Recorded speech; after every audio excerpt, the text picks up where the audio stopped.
लेक्चरला आपण काय करत होतो, प्रिपरेशन ऑफ अरिन हॅलाइड्स डिस्कस करत होतो. लास्ट मेथड एक डिस्कस केली, हॅलाइड एक्सचेंज रिएक्शन एक डिस्कस केली आणि प्रिपरेशन ऑफ अरिन हॅलाइड्स मधला हॅलोजिनेशन ऑफ आरेन्स म्हणजे बेन्झीन डिस्कस केलं. हॅलोजिनेशन ऑफ आरेन मधला आपण पहिला पॉइंट बघितलाय. आता आपण सेकंड पॉइंट बघूया. सेकंड पॉइंट काय आहे, by Sandmeyer's reaction. By which reaction? By Sandmeyer's reaction. आता ही सँडवेव्हर्स रिएक्शन काय आहे बघा. सँडवेव्हर्स रिएक्शन काय आहे बघा. सँडवेव्हर्स रिएक्शन म्हणजे काय की सगळ्यात पहिला एक लक्षात घ्या की ॲनिलीन ला डायझोनियम सॉल्ट मध्ये कन्वर्ट केलं जातं. कशाला डायझोनियम सॉल्ट मध्ये कन्वर्ट केलं जातं? ॲनिलीन. ठीक आहे. ऍक्च्युली काय आहे की ॲनिलीन जो आहे हा HNO2 हा मला नायट्रस ऍसिड हवा असतो. हा नायट्रस ऍसिड मला कसा मिळतो? सोडियम नायट्राइट प्लस HCl बरोबर. सोडियम नायट्राइट बरोबर काय कोणाला रिॲक्ट करतो? HCl बरोबर रिॲक्ट करतो. सोडियम नायट्राइटला जर HCl बरोबर रिॲक्ट केलं तर मला मिळताना काय मिळतं? HNO2 प्लस काय मिळतं तर NaCl म्हणजे नायट्रस ऍसिड मिळतं. आणि हा नायट्रस ऍसिडचा इफेक्ट ॲनिलीनवर आपण बघत असतो. हे कशासाठी? प्रायमरी साठी ठीक आहे, पण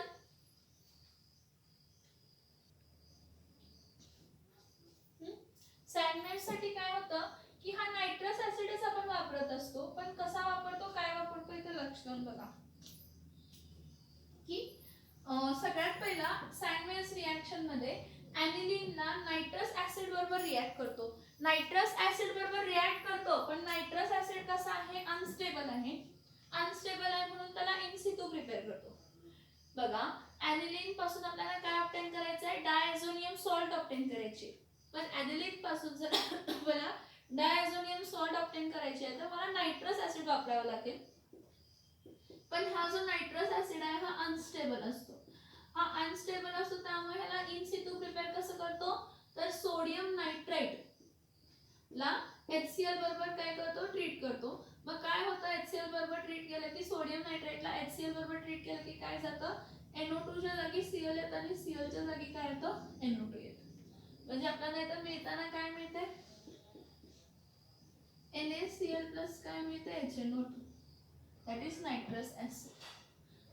NO2 च्या जागी Cl येतं, Cl च्या जागी काय येतं? NO2 म्हणजे NaCl प्लस काय मिळतं तर नायट्रस ऍसिड मिळतं. ठीक आहे. हा अनस्टेबल रिएक्शन आहे, ह्याची आपण ॲनिलीन बरोबर रिएक्शन घेतो. पण इथं लक्ष द्या, इथं आपण घेताना सोडियम नायट्राइट आणि HCl वेगवेगळा घ्यायचा.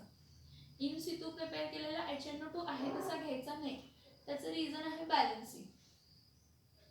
आणि ती बॅलन्सिंग करून आपण काय ऑब्टेन करतो?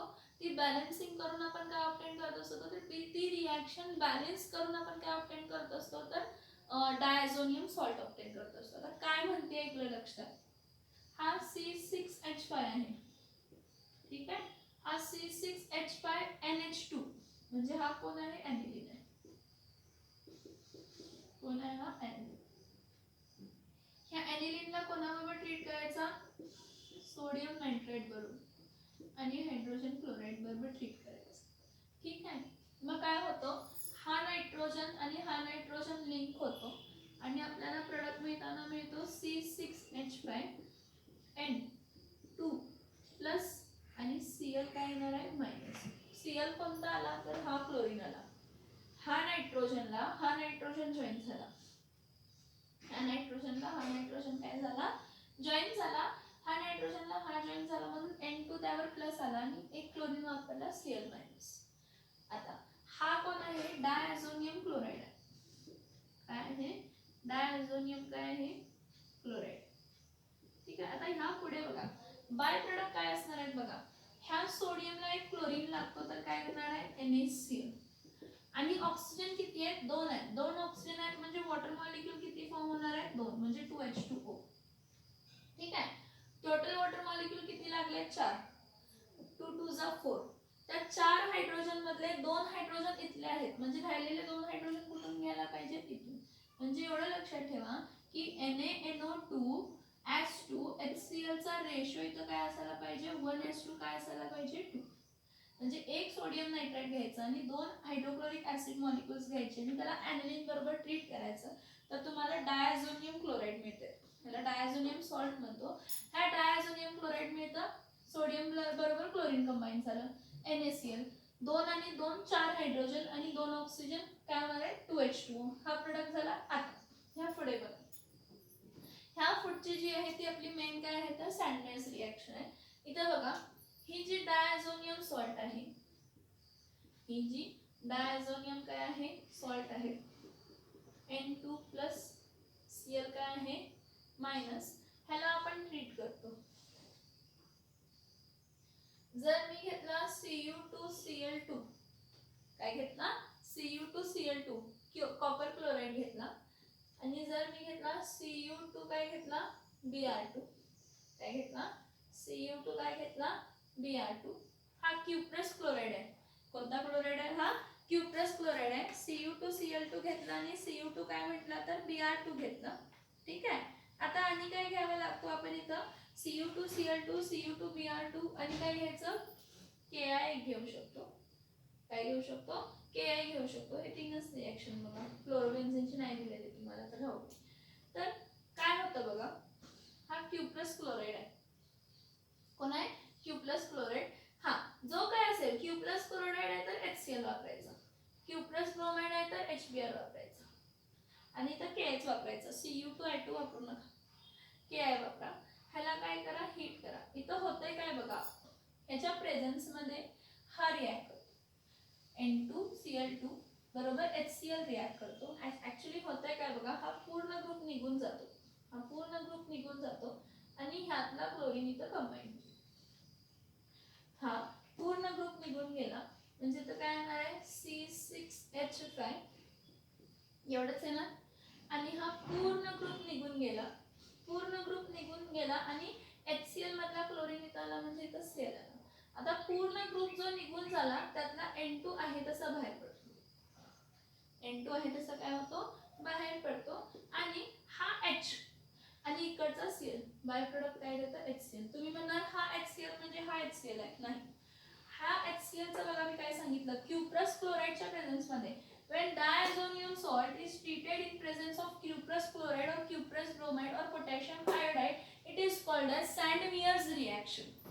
त्याला कोणती रिॲक्शन म्हटली जाते Sandmeyer's रिॲक्शन म्हटली जाते. मग इथं काय म्हटलं Cu2Cl2 आहे.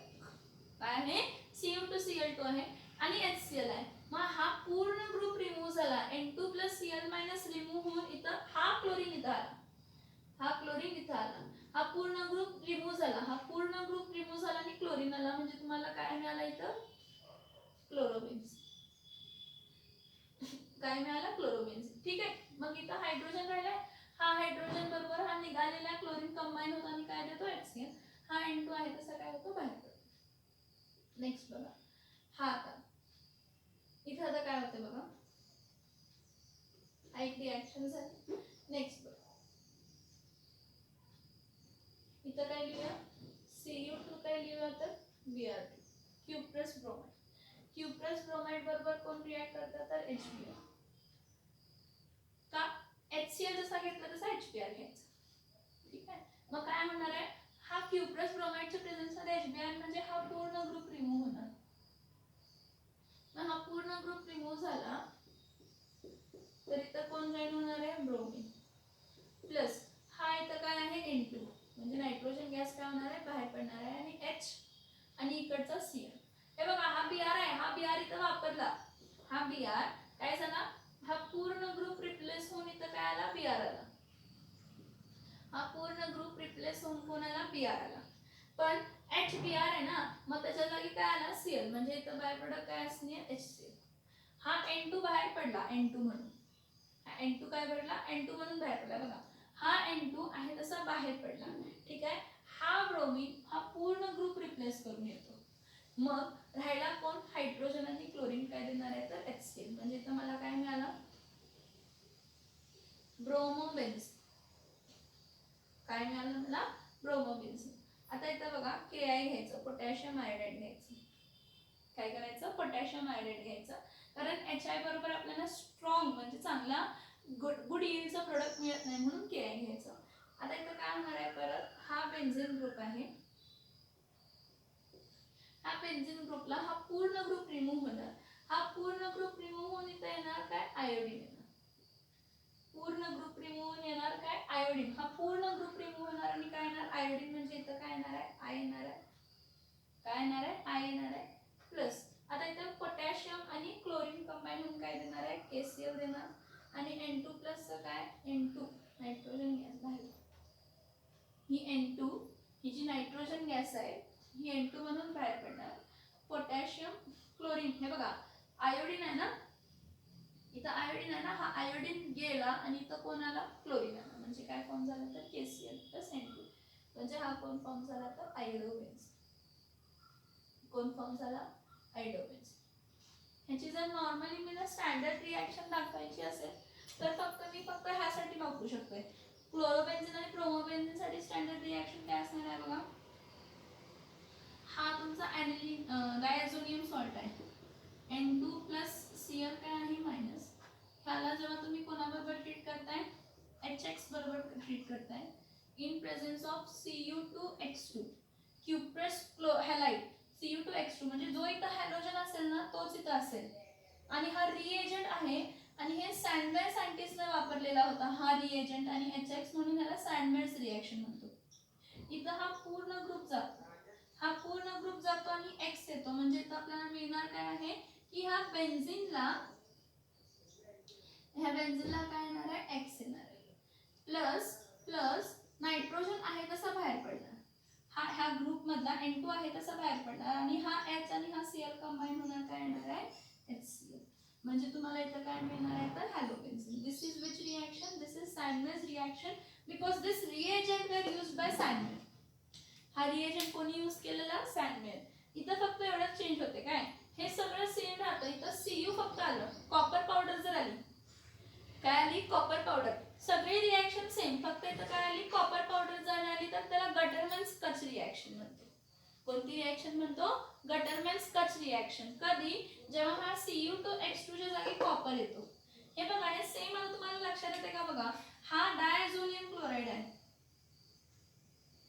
हा काय आहे, डायझोनियम काय आहे, क्लोराइड आहे. हा डायझोनियम क्लोराइड आहे, ह्याबरोबर कोण रिॲक्ट होतो, हायड्रोजन हॅलाइड रिॲक्ट होतो. तर हा पूर्ण ग्रुप रिमूव्ह झाला आणि तिथं काय आला, हॅलोजन आला. म्हणजे तुम्हाला काय मिळणार आहे, हॅलोबेन्झीन. हे नायट्रोजन म्हणजे N2 आणि काय होणार आहे तर हायड्रोजन आणि क्लोरीन कंबाईन होऊन काय देणार आहे तर HCl. So halobenzene plus N2 plus HCl आपल्याला मिळणार. आपल्याला प्रोडक्ट काय मिळाला तर हॅलोबेन्झीन.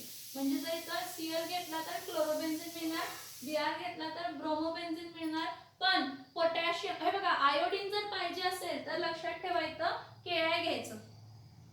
काय घ्यायचं, KI घ्यायचं. जर फ्लोरोबेन्झीन पाहिजे असेल ना तर आपण HbF4 घेतो.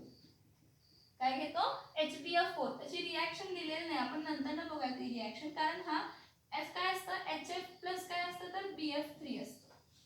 HF प्लस काय असतं, BF3. आणि मग हा फ्लोरीन हा इथं रिप्लेस होतो.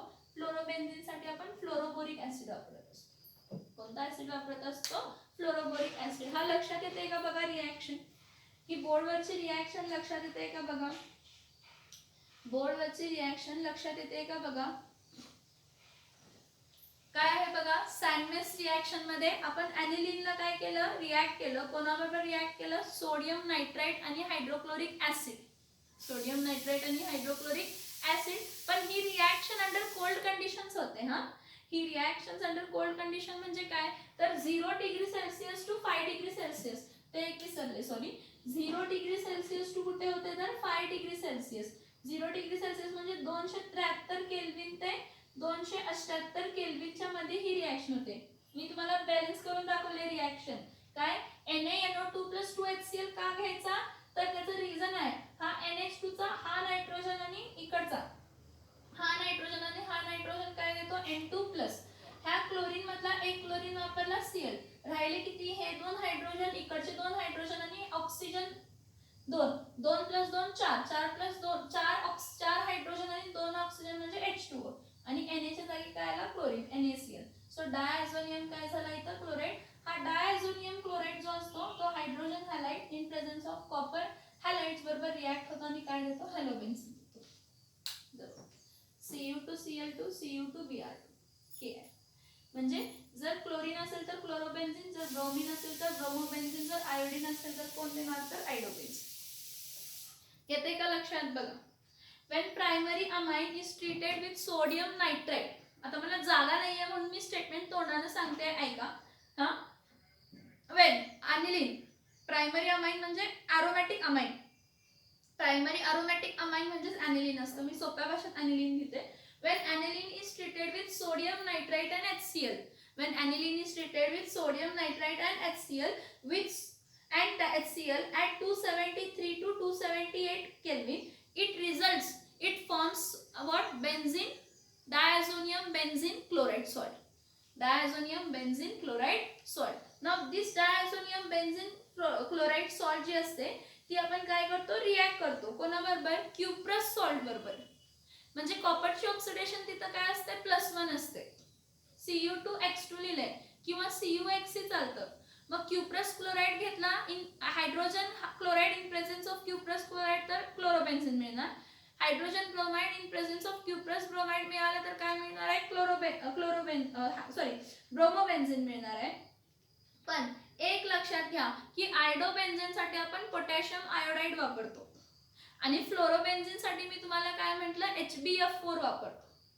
काय वापरतो HbF4 कारण तो HF आणि BF3 देतो आणि मग त्यापुढे रिॲक्शन होत असते. हे रिॲक्शन समजले का बघा. हे रिॲक्शन समजले का बघा.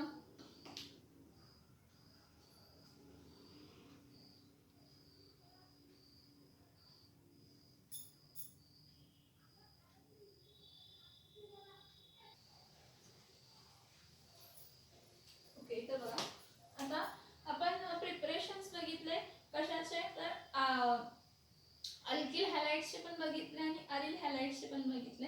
आता आपण नेक्स्ट पॉइंट काय बघायचं आहे तर फिजिकल प्रॉपर्टीज. नेक्स्ट पॉइंट काय आहे तर फिजिकल प्रॉपर्टीज. इथं लक्ष द्या फिजिकल प्रॉपर्टीज मध्ये कधी पण काय काय येते. फिजिकल प्रॉपर्टीज मध्ये पहिला state, order, state, colour, order, density, solubility, melting point, boiling point. हे 6 पॉइंट असतात ऍक्च्युली. सगळ्यात पहिला कलर, ऑर्डर, स्टेट हा पण एकच पॉइंट कन्सिडर करतो. स्टेट, कलर, ऑर्डर हा एक पॉइंट कन्सिडर करतो. डेन्सिटी, सॉल्युबिलिटी, डेन्सिटी दुसरा पॉइंट, सॉल्युबिलिटी तिसरा पॉइंट आणि चौथा पॉइंट आहे तो मेल्टिंग आणि काय असतो तर बॉइलिंग पॉइंट असतो. थेरॉटिकल पॉइंट आहे. मी काय काय सांगते ते लक्षात घ्या की फिजिकल प्रॉपर्टी सगळ्यात पहिला lower members of haloalkane, lower member of haloalkane are colourless gases. कशा असतात कलरलेस काय असतात गॅसेस असतात. Lower member of haloalkanes are colourless gases म्हणजे गॅशियस स्टेट मध्ये असतात आणि कलरलेस असतात. And higher members are in liquid or solid state. And higher member are in liquid और सॉलिड स्टेट. म्हणजे लोअर मेंबर म्हणजे कोण C3 to C7 पर्यंत कन्सिडर करा. म्हणजे methane, methyl, ethyl, propyl, propyl, ब्युटिल पर्यंत कोणत्या स्टेट मध्ये असतील 7 नको 4 पर्यंत करा. C1 to C4 कोणत्या स्टेट मध्ये असतात तर gases. Lower member of haloalkanes are gases and they are colourless. ते काय असतात कलरलेस असतात. हायर मेंबर्स ते कोणत्या स्टेट मध्ये असतात लिक्विड किंवा कोणत्या स्टेट मध्ये असतात तर सॉलिड स्टेट मध्ये असतात. लिक्विड किंवा कोणत्या स्टेट मध्ये असतात सॉलिड स्टेट मध्ये असतात. नाउ when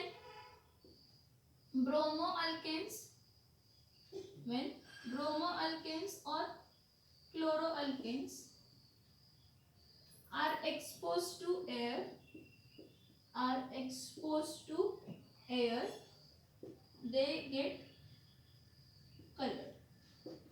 जर त्यांना एअरला एक्सपोज केलं, कोणाला एक्सपोज केलं ब्रोमोअल्केन किंवा क्लोरोअल्केनला तर त्यांना जर त्याला ब्रोमोअल्केन किंवा क्लोरोअल्केनला एक्सपोज केलं एअरला म्हणजे एअरच्या प्रेझेन्स मध्ये आणलं तर ते जे काय क्लोरो किंवा ब्रोमोअल्केन असतील ते कलरलेस टू काय होतील कलरफुल असतील. ना नेक्स्ट बघा जे लोअर मेंबर्स ऑफ हॅलोअल्केन्स असतात. Lower members of hello alkane are slightly sweet smelling. म्हणजे गोड वास असते, स्लाइटली, खूप कमी प्रमाणात. ऍक्च्युली ना तुम्ही most of the text books मध्ये बघितलं की हॅलो अल्केन कसे असतात तर ओडरलेसच म्हणतात, पण त्यांना स्लाइट एकदम कमी असा गोडसा असा वास असतो लोअर मेंबर ऑफ अल्केन्स. कोणाला असतो? लोअर मेंबर ऑफ काय असतो? अल्केन्स ना. ठीक आहे. सोल्युबिलिटी, स्वीट स्मेल, ओडर झाला, कलर झाला आणि स्टेट झाला. नेक्स्ट बघा solubility. Now lower member of alkenes,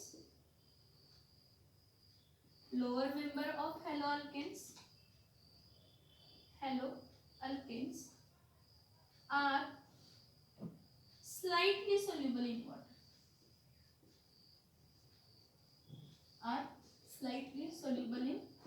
water. But higher member of alkenes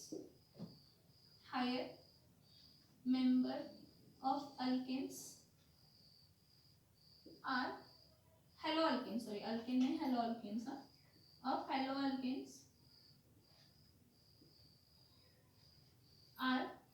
haloalkenes are insoluble in water. ह्याचं रिझन आहे काय असतं? वॉटर कसं आहे? पोलार आहे. वॉटर कसं आहे? पोलार आहे, म्हणजे त्यावर पार्शियल प्लस आणि पार्शियल मायनस चार्ज डेव्हलप होतो. जर कार्बन C-H फक्त एकच कार्बन आहे तर पार्शियल मायनस आणि ह्यावर काय होतं? Partial plus. त्यामुळे एक कार्बन असेल तर त्यावरती पार्शियलिटी डेव्हलप होते. वॉटर पण पोलार आहे, मग polar dissolve in polar, light dissolve in light. ठीक आहे. जर दोन कार्बन घेतले तर हा पार्शियल मायनस, हा पार्शियल प्लस 1 आणि हा पार्शियल प्लस 2, म्हणजे हे इथं अट्रॅक्ट होतं. जेवढी ह्याची पोलॅरिटी असेल त्यापेक्षा ह्याची पोलॅरिटी काय असणार आहे? कमी असणार आहे. आपण इंडक्टिव्ह इफेक्ट मध्ये बघितलेला आहे. कशामध्ये बघितलेला आहे? इंडक्टिव्ह इफेक्ट मध्ये. हा जेवढा सोल्युबल असणार आहे त्यापेक्षा कमी हा सोल्युबल असणार आहे, कारण अल्किल ग्रुप काय होत जातो? वाढत जातो. म्हणजे आपल्याला एवढं समजतं की जसे नंबर ऑफ कार्बन्स वाढतील तर अल्किल ग्रुप काय होत जातो? वाढत जातो. आणि अल्किल ग्रुप हा काय आहे? नॉन पोलर आहे. अल्किल ग्रुप काय आहे?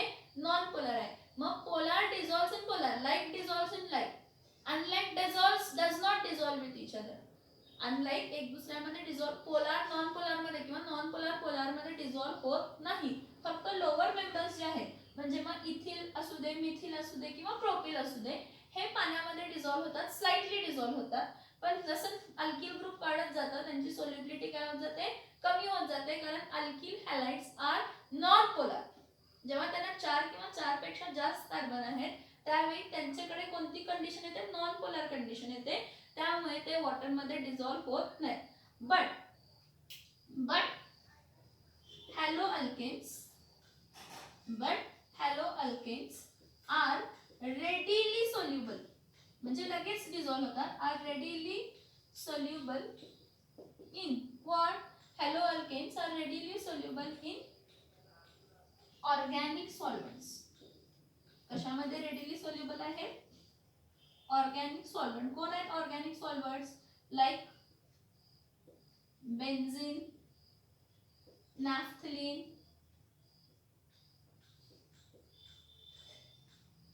Toluene, carbon tetrachloride. कशामध्ये? Carbon tetrachloride. बघा मी सोल्युबिलिटी कशी डिस्कस केली. Lower member of haloalkanes are slightly soluble, कारण त्यांना स्लाइटली पोलर नेचर असतो, partial plus partial minus, partial plus partial minus.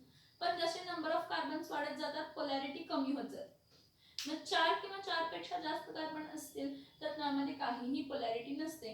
म्हणून ब्युटिल हॅलाइडच्या पुढे कोणताही हॅलोअल्केन पाण्यामध्ये डिझॉल्व्ह होत नाही, कारण हॅलोअल्केन्स नॉन पोलर होतात आणि वॉटर काय असतो? पोलर असतो. मग अनलाईक पोलर आणि नॉन पोलर एक दुसऱ्यामध्ये डिझॉल्व्ह होत नाही.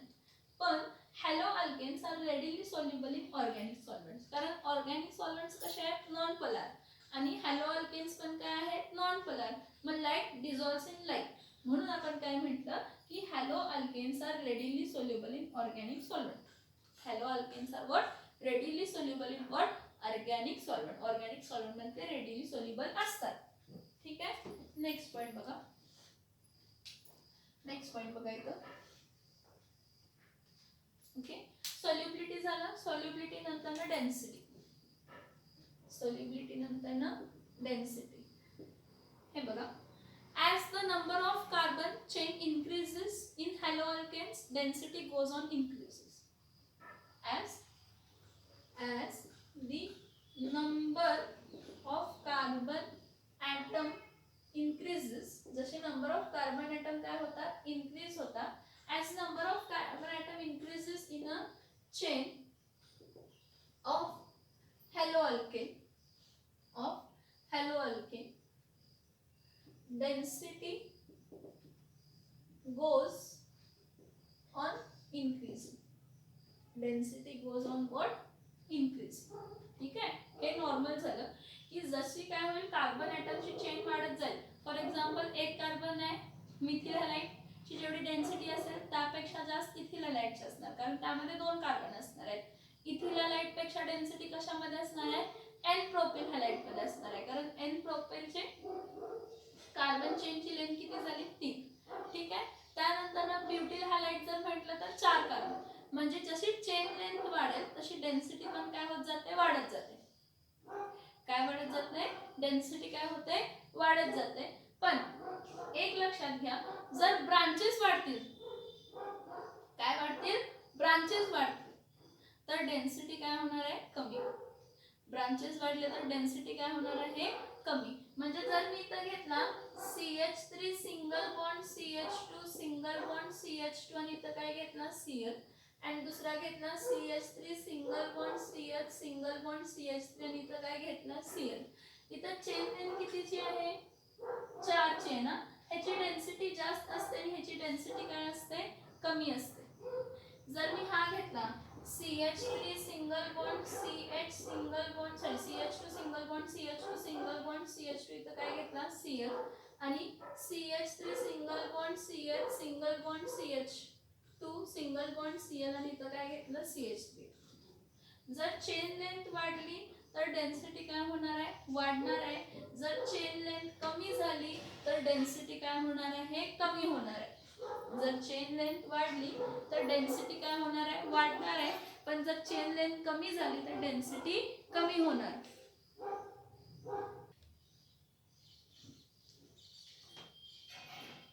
इथं बघा. आता काय म्हटलं मी? जशी चेन लेंथ वाढेल तशी डेन्सिटी वाढते, पण जर चेन लेंथ कमी झाली तर डेन्सिटी काय होणार आहे? कमी होणार आहे. हा कोण आहे? एन ब्युटिल काय आहे? क्लोराइड. आणि हा काय असणार आहे? आयसोब्युटिल क्लोराइड.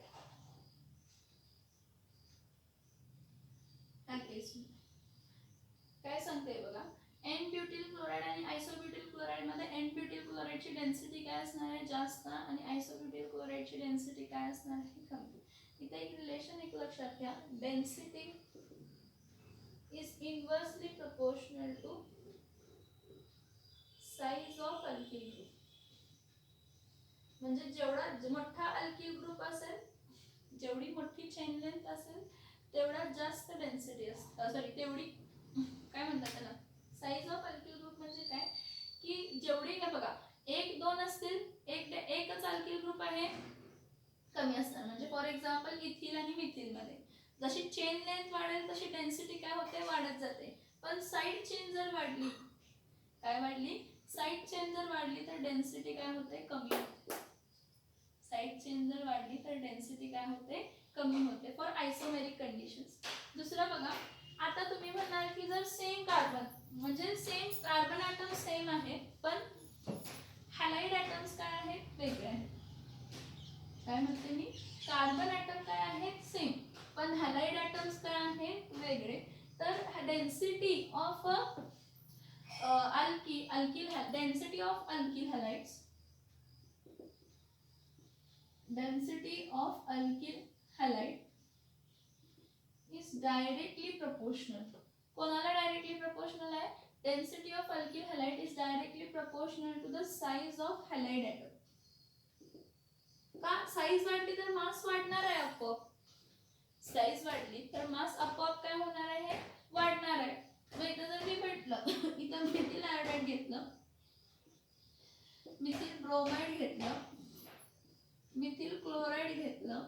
आणि मिथिल फ्लोराईड जर घेतलं तर फ्लोरीनचा मास कमी असतो. ह्याचा मास सेम असणार आहे सगळ्यामध्ये, ह्या मिथिलचा मास काय असणार आहे सेम असणार आहे, पण फ्लोरीनचा मास काय होणार आहे चेंज होणार आहे. त्यामुळे हा बघा सगळ्यात कमी डेन्सिटी कशाची असणार आहे मिथिल फ्लोराईडची, कारण फ्लोरीनचा साईज, फ्लोरीन हा जो हॅलोजन आहे ह्याची साईज सगळ्यात काय आहे कमी, त्यापेक्षा मोठी क्लोरीनची, त्यापेक्षा मोठी ब्रोमीनची आणि त्यापेक्षा मोठी कोणाची असणार आहे तर आयोडीनची. म्हणजे जर अल्किल ग्रुप सेम असेल पण जर अल्किल ग्रुप काय असतील सेम, बघा मी काय सांगते, जर अल्किल ग्रुप काय असतील सेम असतील पण हॅलोजन ॲटम जर काय होत असेल चेंज होत असेल, तर ज्या हॅलोजनची साईज मोठी असेल त्याची डेन्सिटी काय असणार आहे जास्त, कारण त्या हॅलोजनची साईज मोठी, त्या हॅलोजनची साईज मोठी म्हणजे त्याचा ॲटॉमिक मास पण काय असणार आहे जास्त असणार आहे. त्या हॅलोजनची साईज मोठी म्हणजे त्याचा ॲटॉमिक मास ही काय असणार आहे जास्त असणार आहे. आता एक सीईटी साठी इम्पॉर्टंट पॉइंट बघा काय, ब्रोमो अल्केन्स, इथं हा सीईटी साठी इम्पॉर्टंट आहे बघा, ब्रोमो अल्केन, ठीक आहे, iodo alkane, bromo alkane, iodo alkane and polychloro compounds and polychloroalkanes. polychloroalkanes म्हणजे समजते का बघा, क्लोरो अल्केन आहे पण त्यामध्ये क्लोरीन एक पेक्षा काय आहे जास्त आहे, म्हणजे 2 किंवा 3 किंवा 4 क्लोरीन्स आहेत. तर bromo alkane, iodo alkane and polychloroalkanes are heavier than water. का heavier than water आहेत सांगा, कारण ह्यांची डेन्सिटी वॉटर पेक्षा काय असणार आहे जास्त. बघा bromo alkane, iodo alkane and polychloroalkane are heavier than water because त्यांची डेन्सिटी ब्रोमो अल्केनची, आयडो अल्केनची आणि पॉलीक्लोरो म्हणजे 2 क्लोरीन आहेत किंवा 2 पेक्षा जास्त क्लोरीन आहेत, 2 किंवा 2 पेक्षा जास्त क्लोरीन असतील तर हा. आणि त्यातच बघा हा पहिला पॉइंट. दुसरा पॉइंट काय की क्लोरो अल्केन असेल किंवा फ्लोरो अल्केन असेल, क्लोरो अल्केन असेल किंवा फ्लोरो अल्केन असेल, then they are lighter than water. कशापेक्षा लाइटर आहे वॉटर, म्हणजे क्लोरो अल्केन आणि फ्लोरो अल्केनची डेन्सिटी वॉटर पेक्षा काय आहे कमी, वॉटर पेक्षा काय आहे कमी. काय सांगितलं बघा, क्लोरो अल्केन आणि फ्लोरो अल्केन ची डेन्सिटी जी आहे ती वॉटर पेक्षा काय असणार आहे कमी असणार आहे, पण bromo alkane, iodo alkane and polychloro alkane ह्यांची डेन्सिटी काय असणार आहे वॉटर पेक्षा जास्त असणार आहे. हा सीईटीचा पॉइंट आहे, हा सीईटीचा पॉइंट आहे. हा डेन्सिटी, हा सॉल्युबिलिटी झाला, हा काय झाला डेन्सिटी झाला, काय झाला डेन्सिटी. आता नेक्स्ट पॉइंट बघा मेल्टिंग पॉइंट. नेक्स्ट पॉइंट कोणता आहे तर मेल्टिंग पॉइंट बघा.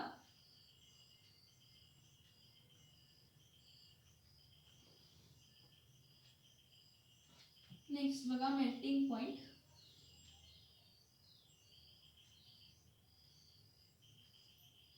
मेल्टिंग पॉइंट आणि बॉइलिंग पॉइंट काय बघा. नेक्स्ट हा चौथा आहे ना, हा पाचवा.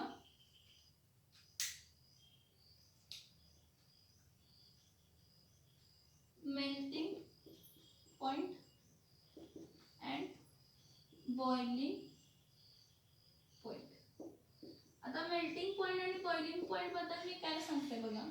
मेल्टिंग पॉइंट आणि बॉइलिंग पॉइंट बद्दल मी काय सांगते, as the molecular mass increases, melting point and boiling point increases. जर molecular mass increase होतो, कधी increase होणार molecular mass, चेन लेंथ वाढली तर, म्हणजे जेवढं मिथिल क्लोराइडचं बॉइलिंग पॉइंट असणार आहे त्यापेक्षा जास्त कोणाचा असणार आहे इथिल क्लोराइडचा असणार आहे, त्यापेक्षा जास्त कोणाचा असणार आहे एन प्रोपिल क्लोराइडचा असणार आहे. कशाचा असणार आहे एन प्रोपिल क्लोराइड. आणि एन प्रोपिल क्लोराइड पेक्षा जास्त मास कोणाचा असणार आहे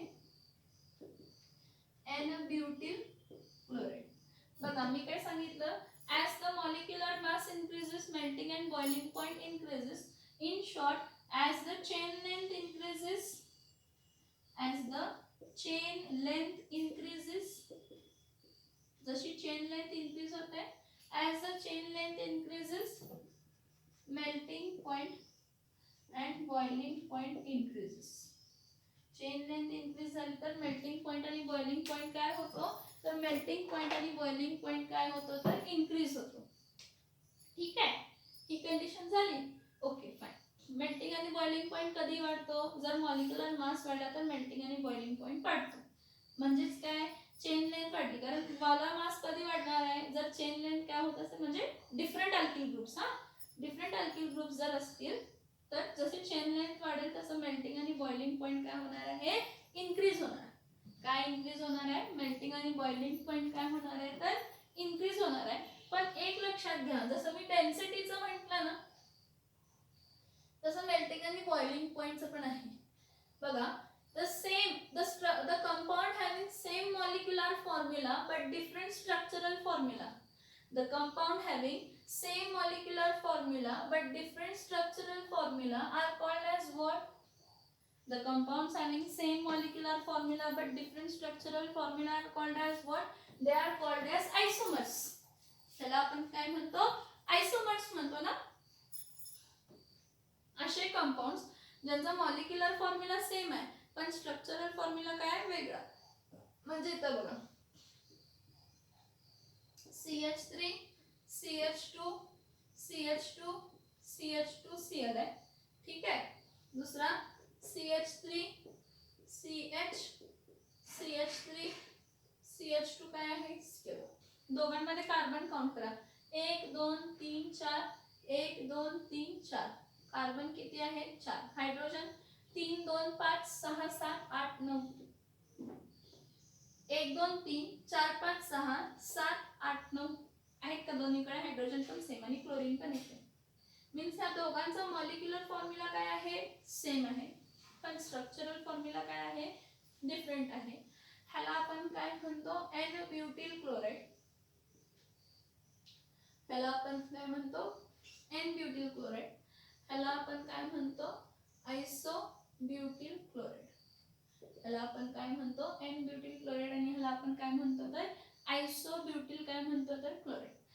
एक लक्षात घ्या, if they are having same molecular formula but different structural formula, then the melting point or boiling point of that compound decreases who is having more side branches. Who is having what, more side branches. More the side branches, more the side branches, there will be decrease in melting and boiling. There will be decrease in melting point and boiling point. हे समजतंय का, बघा मी काय सांगितलं इथे, लक्षात मी काय सांगितलं, एन ब्युटिल क्लोराइड आहे आणि आयसोब्युटिल क्लोराइड आहे. ठीक आहे, एन ब्युटिल क्लोराइड मध्ये स्ट्रेट चेन आहे, आयसोब्युटिल क्लोराइड मध्ये स्ट्रेट चेन आहे का, स्ट्रेट चेन आहे पण ब्रांच वाढली ना. मग जेवढे जास्त ब्रांचेस तेवढा कमी काय असणार आहे, मेल्टिंग किंवा काय असणार आहे, बॉइलिंग पॉइंट असणार आहे. तेवढा काय असणार आहे, कमी मेल्टिंग आणि काय असणार आहे, तर बॉइलिंग पॉइंट असणार आहे. बघा मी काय सांगते तर लक्षात येते का, बघा की दोघांचा मॉलिक्युलर फॉर्म्युला सेम आहे पण चेन लेंथ वेगळी आहे. इथं स्ट्रेट चेन आहे, इथे ब्रांच आहे. मग जेवढे जास्त ब्रांचेस तेवढा कमी काय असणार आहे, मेल्टिंग पॉइंट. मीन्स आयसोमर्स मध्ये ज्याला जास्त ब्रांचेस असतील त्याचा मेल्टिंग पॉइंट काय असणार आहे, कमी. म्हणजे फॉर एक्झाम्पल ह्याचा मेल्टिंग पॉइंट 444 डिग्री सेल्सिअस असेल तर ह्याचा किती असणार आहे, 40 डिग्री सेल्सिअस. म्हणजे ह्याची चेन लेंथ मोठी आहे, ह्याची चेन लेंथ काय आहे, कमी आहे. More the side branches then there will be decrease in melting and boiling point. जेवढे जास्त ब्रांचेस असतील तेवढे कमी मेल्टिंग आणि काय असणार आहे, boiling point. For the structures who having same molecular formula but different structural formula. लक्षात येते का बघा हा पॉइंट, लक्षात येतो का बघा हा पॉइंट. ओके, इथं मी काय सांगितलं की जर दोन सेम मॉलिक्युलर असेल, दोघांचं मॉलिक्युलर फॉर्म्युला काय आहे, सेम आहे, पण एक अशा आहे की ज्याला ब्रांचेस कमी आहेत आणि दुसऱ्याला ब्रांचेस जास्त आहेत. मग ज्याची ब्रांचेस जास्त असते त्याचा मेल्टिंग आणि बॉइलिंग पॉइंट काय असणार आहे, जास्त कमी असणार आहे. More the side branches there will be lesser melting and boiling point. कारण काय होतं की तुम्हाला किती बॉन्ड ब्रेक लूज करावे लागतील, 1 2 3, पण इथं किती लूज करावे लागतील, 2. त्यामुळे ह्याला हिटिंग कमी लागणार, ह्याला हिटिंग काय लागणार आहे, जास्त लागणार आहे. एक लक्षात घ्या, जेवढे इफ 2 आयसोमेरिक स्ट्रक्चर्स, 2 आयसोमेरिक स्ट्रक्चर म्हणजे असे 2 स्ट्रक्चर ज्यांचा मॉलिक्युलर फॉर्म्युला काय आहे, सेम आहे आणि स्ट्रक्चरल फॉर्म्युला वेगळा आहे. म्हणजे एकाला ब्रांचेस आहेत किंवा जास्त आहेत आणि एकाला ब्रांचेस कमी आहेत किंवा ब्रांचेस नाहीच आहेत. मग ज्याला ब्रांचेस नाहीत त्याचा मेल्टिंग आणि बॉइलिंग पॉइंट जास्त येणार, ज्याचे ब्रांचेस आहेत त्याचा मेल्टिंग आणि बॉइलिंग पॉइंट काय येणार आहे, कमी. आपण 5 प्रॉपर्टीज बघितले. 5 म्हणजे ऍक्च्युली ऑर्डर आपण काय म्हटलं की जे लोअर मेंबर ऑफ अल्केन्स आहेत ते काय आहेत, गॅशियस स्टेट मध्ये असणार आहे. हायर मेंबर ऑफ अल्केन्स ते लिक्विड किंवा कोणत्या स्टेट मध्ये असणार आहेत, तर सॉलिड स्टेट मध्ये असणार आहे. ठीक आहे. आणि लोअर मेंबर ऑफ अल्केन्स हे कोणत्या स्टेट मध्ये असणार आहेत, गॅस आणि हायर लिक्विड आणि सॉलिड मध्ये. लोअर मेंबर ऑफ अल्केन्स असू देत किंवा हायर मेंबर ऑफ अल्केन्स असू देत ते कलरलेस असतात. पण ब्रोमो अल्केन्स आणि क्लोरो अल्केन्स जर एक्सपोज टू एअर म्हणजे एअर त्यांच्या ह्याच्यात आली, कॉन्टॅक्ट मध्ये आली, तर त्यांना कलर मिळतो त्या क्लोरो अल्केन्स आणि ब्रोमो अल्केन्सना. ठीक आहे. नॉर्मली आपण म्हणतो की हॅलो अल्केन्स आर ओडरलेस, म्हणजे त्यांना वास नाहीये. नॉर्मली आपण त्याला काय म्हणतो, ते ओडरलेस आहेत, त्यांना वास नाहीये. पण lower member of haloalkanes असतात ना, त्यांना स्लाइटली स्वीट स्मेल असते, बारीक अशी स्वीट स्मेल असते, म्हणजे खूप असं डीप स्वीट स्मेल असं नाही, स्लाइट स्वीट स्मेल असते. ठीक आहे. त्यानंतर आपण काय डिस्कस केलं, सोल्युबिलिटी. सोल्युबिलिटी मध्ये लक्षात ठेवा की लाईक डिझॉल्व्स लाईक. सोल्युबिलिटी मध्ये काय लक्षात ठेवा, like dissolves like. Like dissolves like म्हणजे polar molecule dissolves in a polar substances. मग वॉटर पोलार आहे, वॉटर काय आहे, पोलार आहे. वॉटर पोलार आहे तर फक्त लोअर मेंबर ऑफ अल्केन्स कोण, methyl chloride, ethyl chloride and propyl chloride हे पोलार आहेत, जरासं पोलार आहेत. मग त्यामुळे lower member of alkanes, alkyl halides, lower member of alkyl halides are slightly soluble in water, but higher member of haloalkanes or alkyl halides are insoluble in water, because higher member of haloalkanes are what, higher member of haloalkanes are non-polar and water is polar, but all haloalkanes are readily soluble in organic solvent. Organic solvent कोण, carbon tetrachloride, benzene, toluene, naphthalene, जे सगळे organic solvents non polar असतात. आणि आपण जे hello alkanes घेतो ते पण नॉन पोलर असतात, त्यामुळे non polar dissolves in non polar. ठीक आहे. मग solubility decreases as the chain length increases. Next आपण काय म्हटलं, डेन्सिटी म्हटलं. डेन्सिटीमध्ये जसं मोलार मास वाढेल किंवा चेन लेंथ वाढेल तशी डेन्सिटी काय होते, वाढते. पण जर ब्रांचेस वाढले तर डेन्सिटी काय होते, कमी होते.